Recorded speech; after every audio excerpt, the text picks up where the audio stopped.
Well, why don't we get started? Anytime that you're ready, or you already been up? Yep. Okay.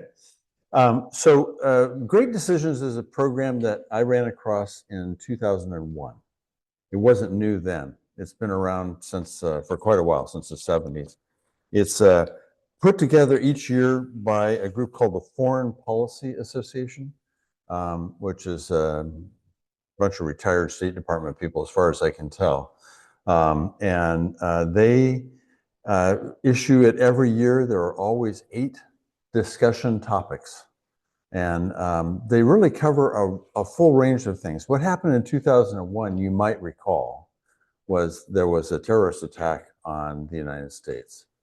And as a result, we made a decision at the top levels politically to go make little tiny rocks out of great big rocks in Afghanistan.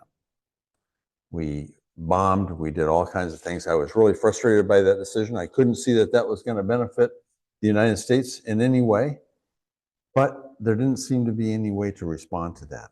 And I was at Holy Spirit Lutheran down in Kirkland at the time.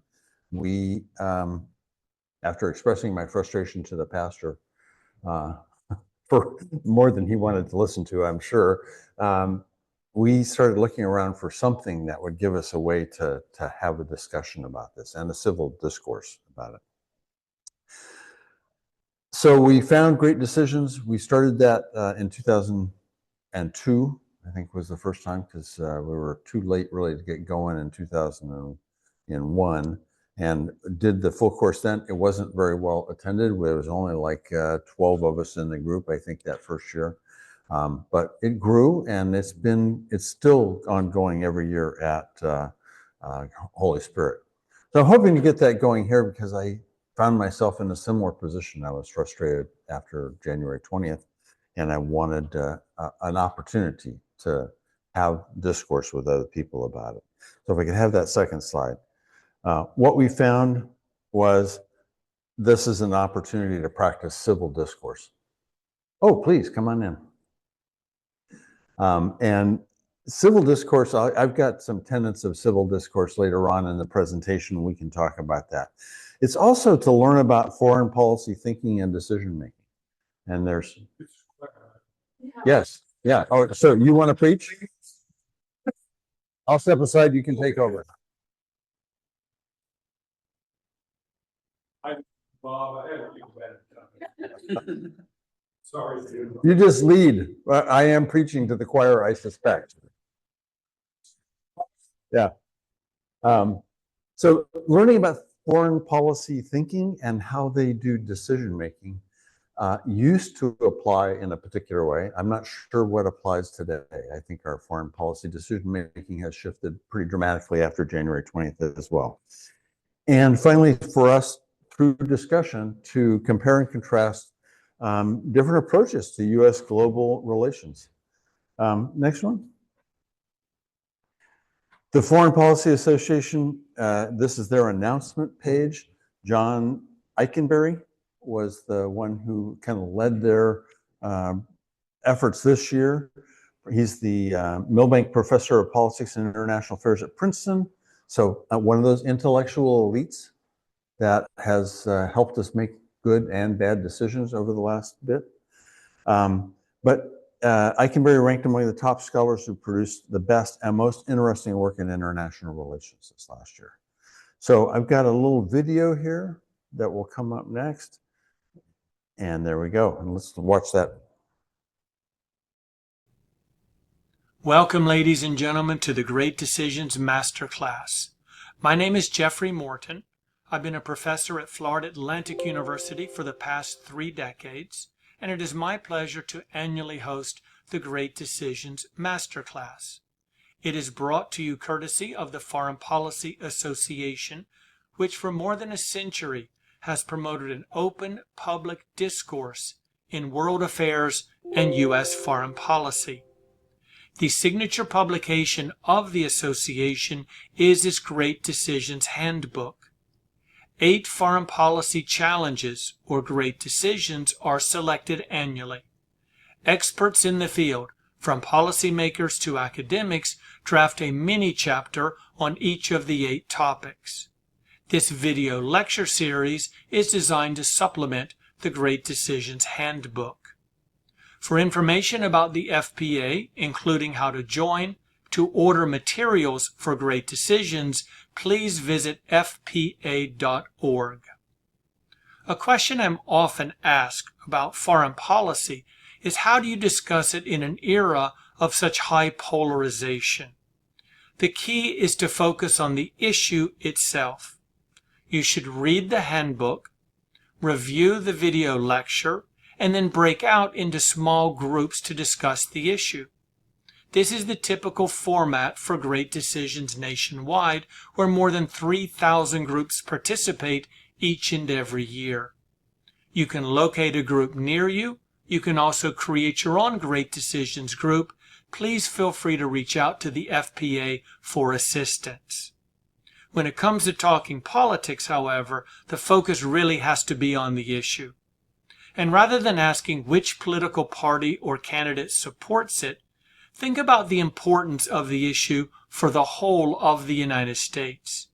Is it a core or vital national interest issue? Is it secondary or perhaps even marginal? For the most part, if it is made the grade of Great Decision, we consider it to be a core national interest. Next, brainstorm foreign policy options. Think outside the box. Consider all of the tools at our disposal: economic, political, diplomatic, military, and social. The United States is an incredibly influential country. We have many different foreign policy routes that we can take with most issues. Keep in mind that some of the most impacting foreign policy decisions were not seen even a handful of years before they happened. Nixon's visit to China, opening the door to Beijing and creating an environment where détente with the Soviet Union was possible. The Camp David Accords, creating peace between Israel and Egypt. Or Mr. Reagan's foreign policy that led to the elimination of an entire class of nuclear weapons, not to mention the peaceful end of the Cold War. So don't narrow your scope to current policies. For each of your policy considerations, think about the cost and the benefits. This does not have to be a complicated or sophisticated calculation.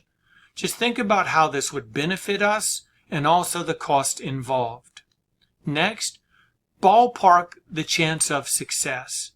Is this a policy that is highly likely to succeed, or is it a long shot policy?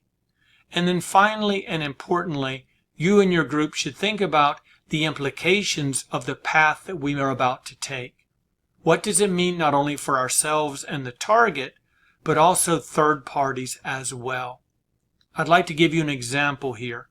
Iraq of 2003, the United States decided to invade that country based upon a determination that there were weapons of mass destruction, mainly nuclear, being created, and also there was a link between Saddam Hussein and Osama bin Laden, the architect of 9/11. Based upon those assumptions, we decided this was a core strategic interest and the policy to pursue was an invasion of Iraq and a toppling of Saddam Hussein. That policy would have a very high likelihood of succeeding. We are, after all, the most powerful military force in the world. Iraq at the time was at best a fourth-rate military, large in number but not very impressive. So the likelihood of successfully toppling Saddam had to be nearly 99%. But then what are the implications of doing so? Even if successful, is this a policy we should pursue, not to mention the possibility that we may not be completely successful? At a minimum, it diverted our energy, our attention, and our military from the ongoing war in Afghanistan, which began in September of 2001. It led to chaos in Iraq after Saddam was toppled. We found ourselves in a quagmire that would take us years to get out of, casualties on all sides mounted, and perhaps most importantly, Iran was the principal beneficiary of the U.S. invasion of Iraq. I was asked by a member of my live audience about May of 2003, when the war was going very well at the time, if there would ever be a statue of George W. Bush erected in Baghdad. This was shortly after the large statue of Saddam had been torn down. And my response was, I can't really speak for Baghdad, but I can assure you there could be one in Tehran, because this invasion is going to liberate Iran. It eradicates its enemy to the west. We've already taken out its enemy on the other side, the Taliban of Afghanistan. This is going to springboard Iran into a much more influential position in the broader Middle Eastern region. So even if successful, we have to think about the long-term implications of all of our foreign policy decisions. And then finally, there's the leadership question. Who will be the president sitting behind the Resolute desk in 2025? At this point in time is a question, because this introductory video is being filmed in August. In about 11 weeks, that decision will be made. Right now, it looks nip and tuck. Republicans ahead, Democrats ahead, all of them within the margin of error. So we'll add the U.S. president's approach, their worldview, to our consideration of U.S. foreign policy. So what are the topics for 2025? We begin with a classic challenge, American foreign policy at a crossroads. And here I will compare and contrast the four main foreign policy approaches we've taken in the 21st century, from Wilsonian internationalism to conservative realpolitik, neoconservatism, and America First. From there we move on to America's leadership in the world economy. We built this system after 1945. The global economic order was a reflection of American interest for the entirety of the second half of the 20th century. Is it still a reflection of our interest? Should we still be the leader? These are questions that we will address.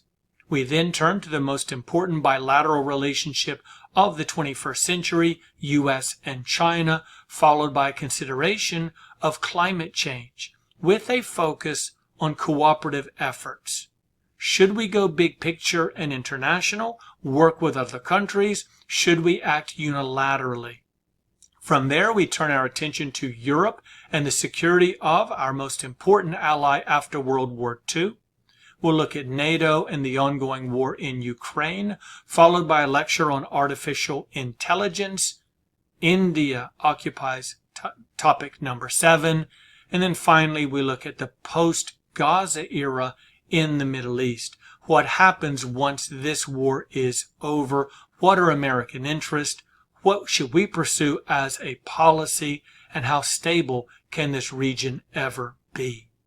For each of these topics, I'll provide a basic overview, consider the global impact, and also American national interest before turning my attention to foreign policy options.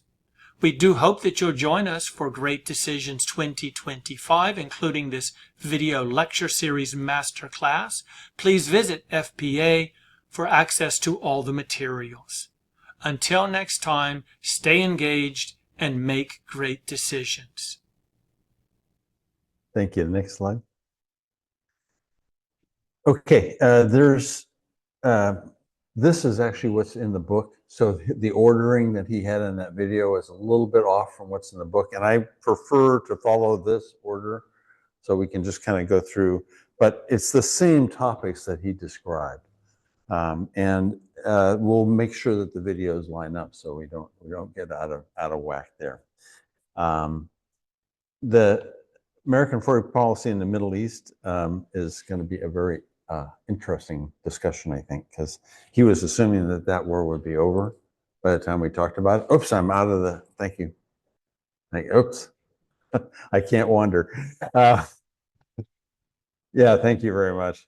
I think we'll find that that's an ongoing discussion when we get to it in week 8. Next slide. Okay, we're in the venue that we're going to use. It turned out that this room is more available throughout the period of interest. We're going to do Wednesday nights at 7 o'clock, and the classes will last about an hour and a half. And during, oops, I've got to stay still. During that hour and a half, we'll start with just wait for everybody to arrive and then do the video, followed by, if we're large enough, breaking up into small groups. If we're not, we'll just do it as a group discussion. But definitely want to work through those 3 levels of decision-making that he described there in the video, so that we can talk through it. Participants need to get themselves a briefing book. Now, I know that 2 of you already have them. This is the paperback version that's available from fpa.org. I acquired this one, and because I wanted to pay to have it express mailed to me, it cost me about $50. But it's 35 plus shipping and tax, regardless. The other approach is a Kindle, and that was where I first downloaded mine this year. It's where I'm reading it. I think it's a great way to read it. The difference is on my Kindle, I don't get the pictures in color. So it's a real drawback if you like color pictures. But other than that, it seems to have all the same information. It's a very easy format to read in, and that's $25 available through Amazon, and instant delivery, by the way. So that's a good one. Okay, AOSLC has purchased the video content, and we'll be able to review that here each time. I believe that if you wanted to review the video content after the fact, I could arrange for that to happen. So just let me know if that's something that you wanted to do. So sign up with me if you're interested in doing that. I have a sign-up sheet here, and I've already seeded it with 2 names. I'm going to not travel too far here, but I gotta send that around. Oh. Yeah, good. Andrew or William, sorry, William. That'd be great. The more the merrier, and the discussions really do get a lot better with more people. So encourage your friends to come. At the end, there is, okay. Yeah. Okay, read the material, bring your participation to the class, and then afterwards, there's a ballot, a survey ballot. And this is just an example of it, but this goes through issue by issue, and you get to individually respond. This is done online. I think we could do it on paper, but the idea is they compile. This year, they're telling me there's over 4,000 classes or sessions already. There seems to be an increase in interest in this program, and I'm not too surprised by that. So they should have a lot of input from the groups that are forming around the country to feedback, and that feedback is done usually in late June. It's shared with the State Department. It's shared with the 3 branches of the government. So everybody will have an opportunity to see that. Now, if you wanted to go to that next slide, there I see people taking pictures, so that's where to go to get the information. We're planning on doing this Wednesday nights from 7 to 8:30, and that'll start the 23rd, so right after Easter, that next Wednesday, when you're just starting to wonder where your soup supper is going to come from. Have dinner at home, come in here, and we'll have a discussion. And I encourage you to get the book ahead of time so that you can be on task and read that first one.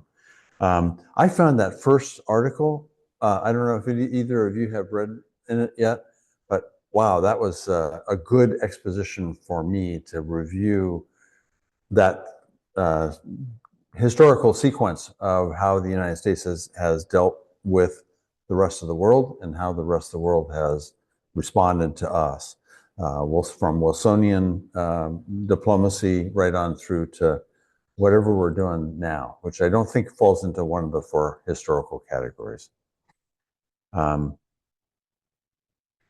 There is also additional material available through fpa.org. So if you go to the fpa.org site, there's dig into great decisions, there's a related topics header at the top of the page, and they give all sorts of additional information to look at for each of the topics that we're going to cover. Now, what's civil discourse? This is really simple stuff. We just had the Braver Angels session here a month ago, and really they're talking to the same thing.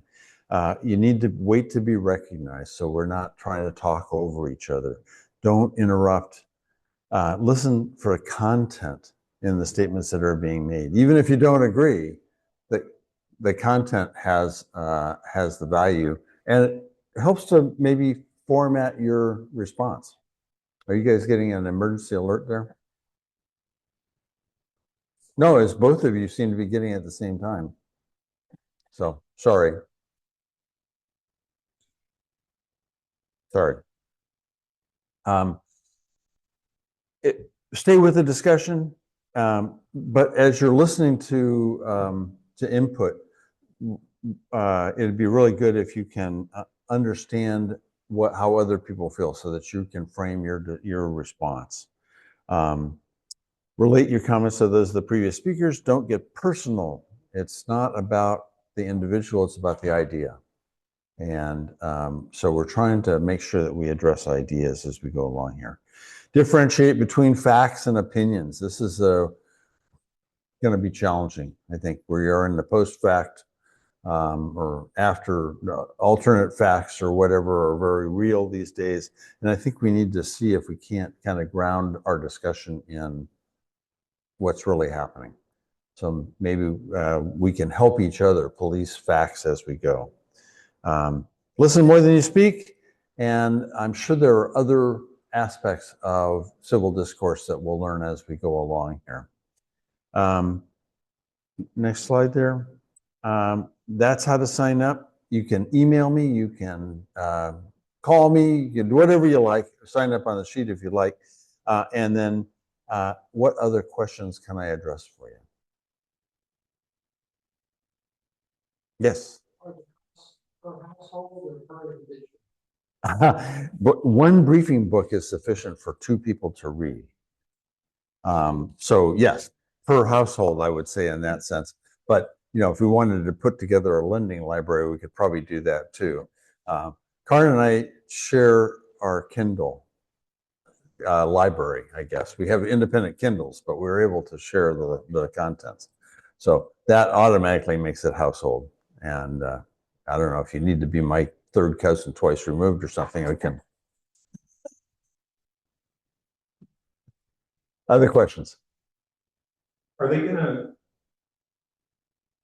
try to update some of the information? This was written like a year ago. Yes, and there's already update online. So like economics, when there's nothing about tariffs or those inputs. Right. They won't update the videos; those are in the can.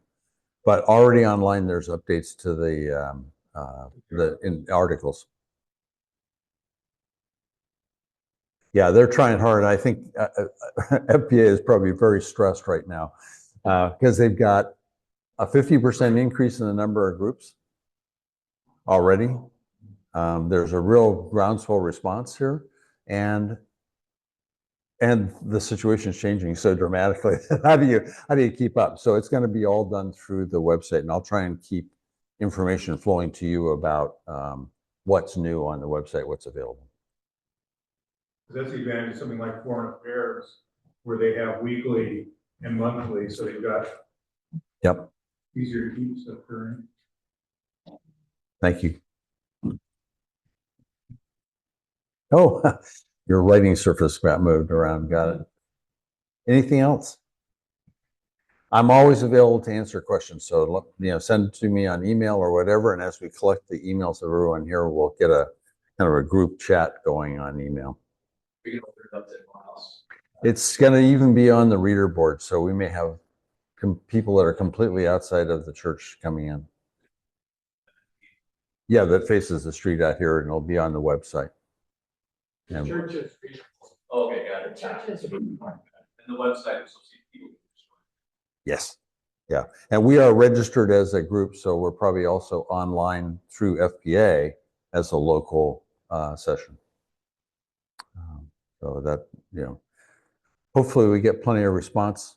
It just makes the discussion much more lively if we get a lot of people here. Okay. You might want to, oh yeah, there you go. This is the most important thing. I'm actually out for 2 of the sessions that I'm aware of so far.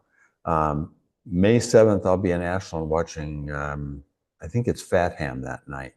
A lovely remake of Hamlet done as with gay black people in a backyard barbecue. How about Eddie Izzard? Yeah, In Seattle. in Seattle, I saw.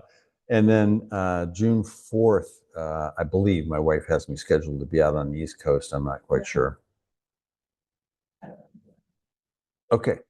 Well, that'll be good. Sometime there may be another week. So if someone else could act as an MC during those sessions, that'd be great. It's not a complicated job because all of the responsibility for making this work belongs to you, not to me. Right. Okay. All right. Lacking more questions. Thank you for joining us on virtual video or whatever that was. And we'll, yeah, please let me know if you want to register.